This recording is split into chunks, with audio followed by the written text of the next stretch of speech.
This is Neha Sharma. Welcome to my YouTube channel education bunch. आज मैं आपको चैप्टर 3 प्लेइंग विद नंबर के exercise 3.1 solve करके दिखाऊंगी। ओके, तो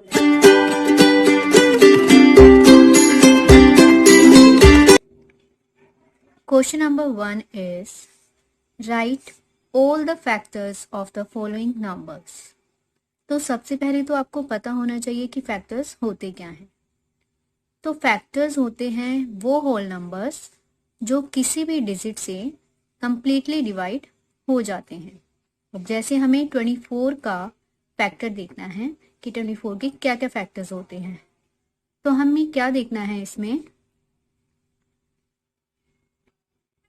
हमें ये देखना है कि ऐसी कौन सी डिजिट्स हैं जो 24 से कंप्लीटली डिविजिबल है, यानी कि लास्ट में कोई भी रिमाइंडर नहीं बचता, जैसे अगर हम उसे 24 से डिवाइड करते हैं तो।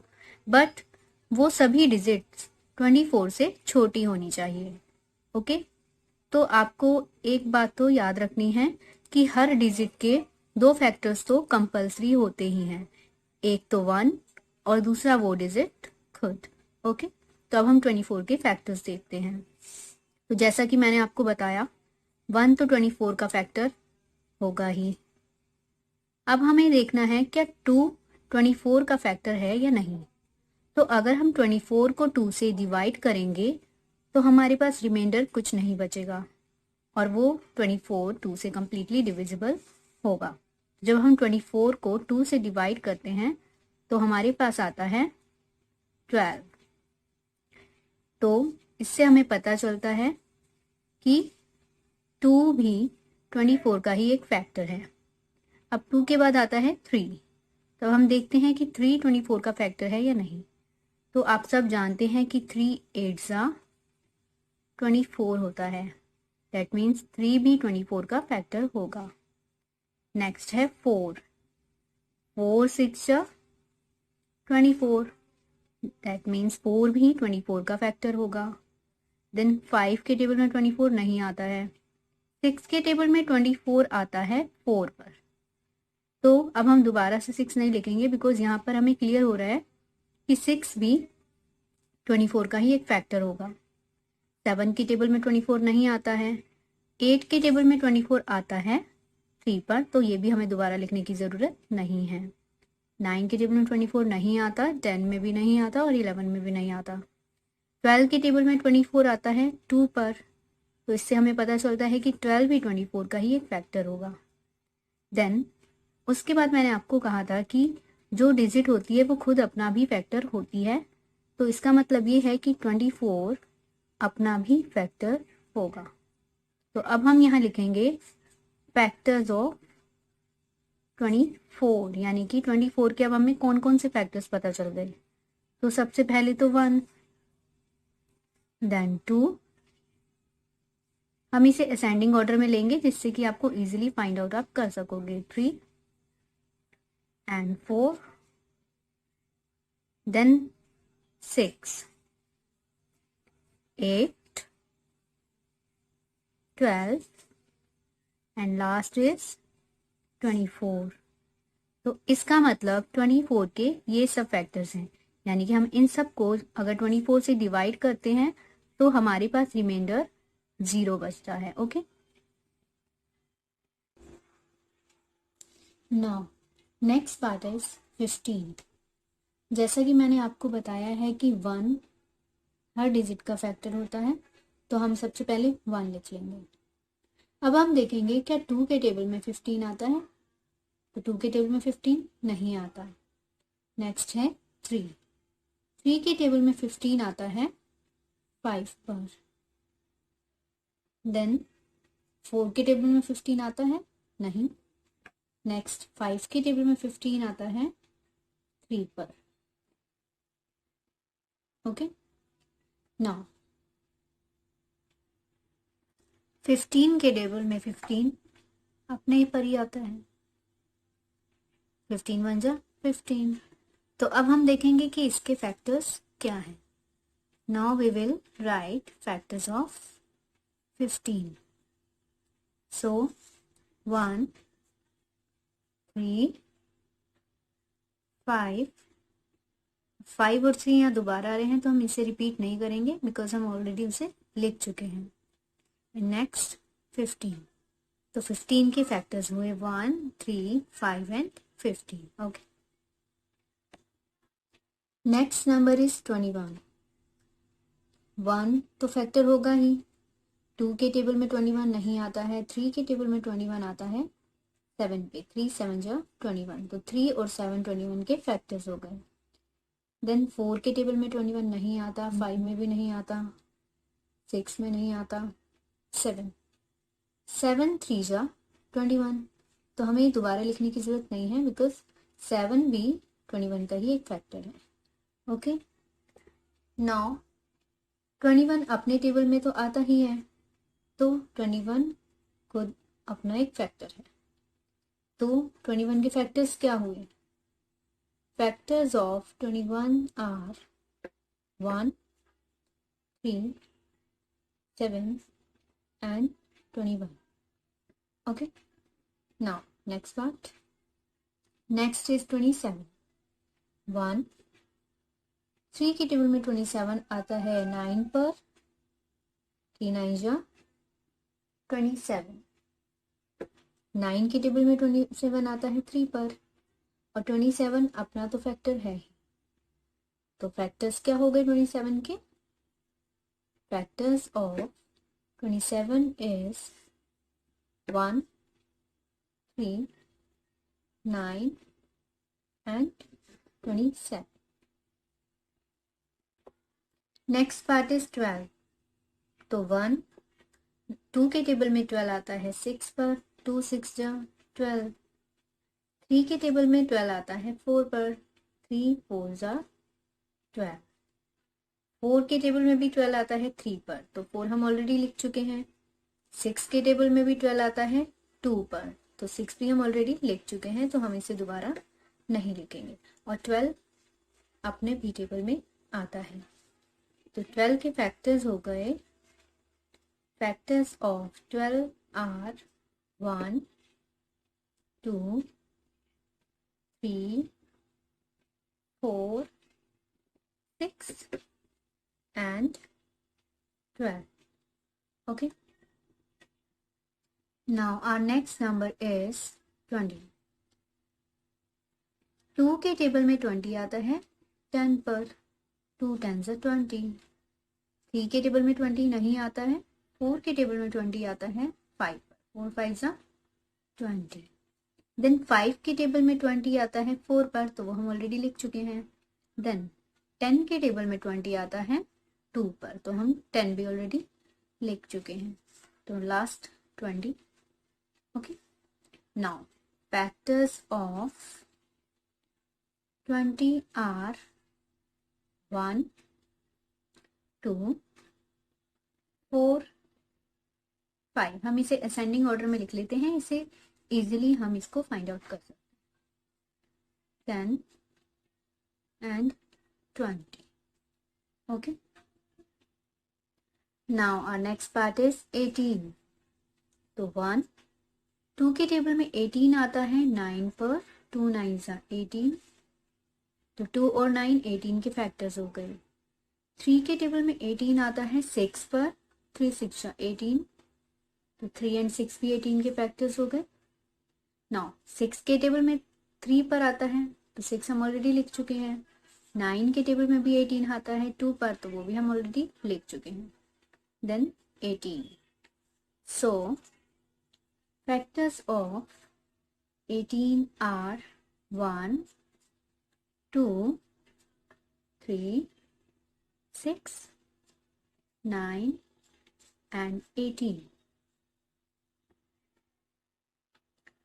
Our next number is 23. As we all know that 23 is a prime number. Prime number मैं आपको पहले भी बता चुकी हूँ, प्राइम नंबर वो होता है जो सिर्फ अपने और 1 के टेबल में आता है, मतलब जिसके 2 ही फैक्टर होते हैं, 1 and the number itself। तो 23 किसी के टेबल में नहीं आता, तो इसके ओनली 2 फैक्टर्स होंगे, एक तो 1 को 23 से किया तो 23, और 23 1 जा 23, यानी सिर्फ 2 ही फैक्टर्स होंगे इसके। Factors of 23 are 1 and 23. Okay.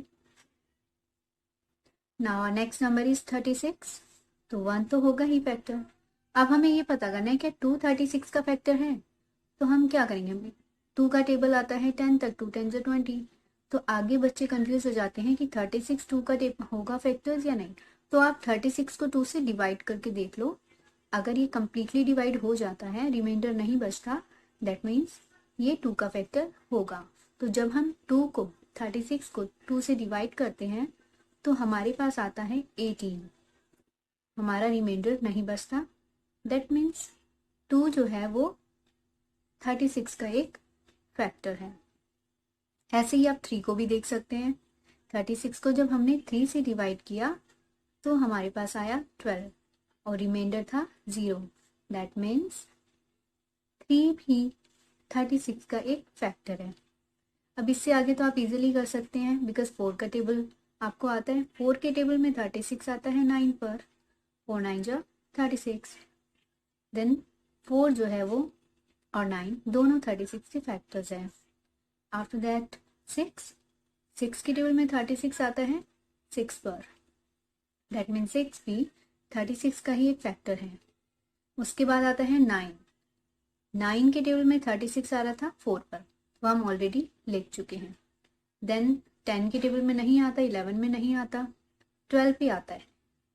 12 के टेबल में 36 आता है 3 पर, तो हमें दोबारा लिखने की जरूरत नहीं है। देन फिर 18 के टेबल में, ये आपके सामने ही है, 18 के टेबल में 36 आता है 2 पर, तो ये भी हमें करने की जरूरत नहीं है। तो लास्ट हम लिखेंगे 36। 36 अपने टेबल में आता है। Now factors of 36 are 1 2, ascending order में लिखेंगे तो ज़्यादा इजी रहेगा। 3, तो जो जो हम लिख चुके हैं हम उसे सर्कल कर देते हैं जिससे कि वो रिपीट ना हो। ओके। देन 4 6, अब बैक चलें, 9 12 18 and the last number is 36. Okay, तो हमने इसके फैक्टर्स को असेंडिंग ऑर्डर में लिख लिया। Now the second question is right first 5 multiples of 5। अब देखिए फैक्टर्स तो आपको सबको पता चल गए होंगे कि फैक्टर्स क्या होते हैं, पर यहाँ पर है मल्टीपल्स। जैसा कि नाम से ही है पता चल रहा है कि मल्टीपल्स मतलब हमें इसको मल्टीप्लाई करना है, यानी कि 5 के टेबल में जो भी 5 डिजिट पहले आती हैं पहले वो हमें लिखनी है। तो मल्टीपल्स वो होते हैं जो गिवन नंबर जो भी है उसके टेबल में जो आते हैं वो मल्टीपल्स होते हैं। जैसे एग्जांपल आप ले लो 2, तो 2 के मल्टीपल्स क्या होंगे, 2 1 ज़ा 2, 2 2 ज़ा 4, 2 3 ज़ा 6, तो 4 6 ये सब 2 के मल्टीपल होंगे। अब हमें 5 के लिखने हैं, तो कितने मल्टीपल्स लिखने हैं हमें, फर्स्ट 5 यानी पहले 5 मल्टीपल हमें लिखने हैं। 5 1 ज़ा 5, ये हो गया पहला मल्टीपल। 5 2 ज़ा 10, ये हो गया दूसरा मल्टीपल। 5 3 ज़ा 15, 5 4 ज़ा 20 एंड 5 5 ज़ा 25। क्योंकि हमें क्वेश्चन में बोला गया है फर्स्ट 5 मल्टीपल्स, तो हमने सिर्फ 5 मल्टीपल्स लिखे। Now we will write multiples of 5। तो 5 के मल्टीपल्स हो गए 5 10 15 20 and 25. Okay, now our next part is 8। ऐसे ही आप 8 के भी मल्टीपल्स लिख सकते हैं। 8 1 ज़ा 8, 8 2 ज़ा 16, 8 3 ज़ा 24, 8 4 ज़ा 32 and 8 5 ज़ा 40। Now multiples of 8 are 8 16, 24, 32 and 40. Okay, clear? Now same, the next part is 9. 9 ones are 9, 9 twos are 18, 9 threes are 27, 9 fours are 36 and 9 fives are 45. Now clear है मल्टीपल्स ऑफ 9? तो हमने 9 के 5 मल्टीपल्स फाइंड आउट कर लिए हैं. These are 9, 18, 27, 36 and 45. Okay. Now third question is match the items in column 1 with the items in column 2.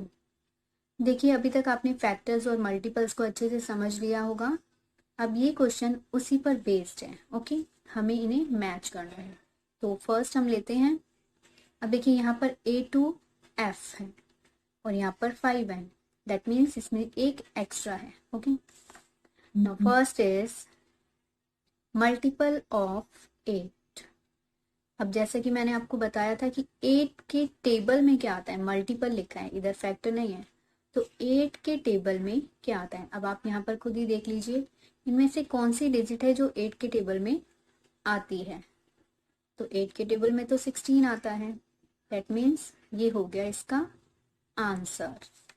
Multiple of 8 is 16. तो 16 यहाँ पर है थर्ड नंबर पे, इसलिए हमने यहाँ लिख लिया 3. ओके, नाउ मल्टीपल ऑफ 7 यानी 7 के टेबल में क्या आता है. तो यहाँ पर हम देखते हैं. अब 16 तो हमारा हो गया, अब बचे ये नंबर्स. तो 7 के टेबल में आता है 35. दैट मीन्स ये इसका आंसर है. तो मल्टीपल ऑफ 7 इज 35. नेक्स्ट है मल्टीपल्स ऑफ 70. अब देखिए 70 खुद ही इतना बड़ा नंबर है. अगर हम इसके मल्टीपल्स देखेंगे तो उससे भी बड़े होंगे, बिकॉज हम मल्टीप्लाई करेंगे 2 से 3 से. पर यहाँ पर तो इतना बड़ा कोई नंबर है ही नहीं. दैट मीन्स ये जो है ये एक्स्ट्रा दिया है हमें. ओके, तो इसको हम छोड़ देते हैं. नेक्स्ट पे आते हैं. Factor of 30. अब देखिए यहाँ पर फैक्टर है, तो यानी हमें ये देखना है कि 30 इनमें से किस नंबर से कंप्लीटली डिवाइड हो जाता है, रिमाइंडर नहीं बचता. तो अगर हम 30 को 15 से डिवाइड करते हैं तो 15 का टेबल आपको आता ही होगा. 15 2 जा 30. तो हमारे पास कोई रिमाइंडर नहीं बचा. दैट मीन्स 30 का फैक्टर होगा 15 और 15 है सेकेंड नंबर पे, तो हम यहाँ पर लिख देंगे सेकेंड. Now factor of 50. 50 को हम इन दो नंबर, अब हमारे पास सिर्फ दो नंबर बचे हैं, तो 50 को हम इन दोनों में से किससे डिवाइड करें कि हमारे पास रिमाइंडर ना बचे और ये कंप्लीटली डिवाइड हो जाए. तो अगर हम 50 को 25 से डिवाइड करते हैं तो 25 2 जा 50 होता है. दैट मीन्स रिमाइंडर नहीं बचता. इसका मतलब 50 का फैक्टर होगा 25. Okay, now last is factor of 20. देखिए 20 को 20 से डिवाइड करेंगे तो कुछ भी नहीं बचेगा रिमाइंडर. 21 जा 20. दैट मीन 20 का फैक्टर है 20. ओके,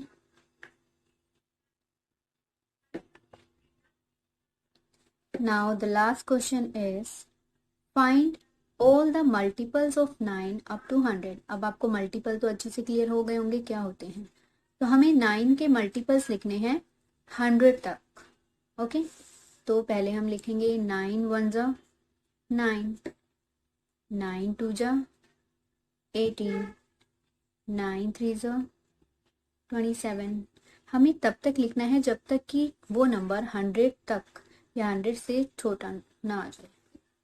9 4 जा 36, 9 5 जा 45, 9 6 जा 54, 9 7 जा 63, 9 8 जा 72, 9 9 जा 81, 9 10 जा 90।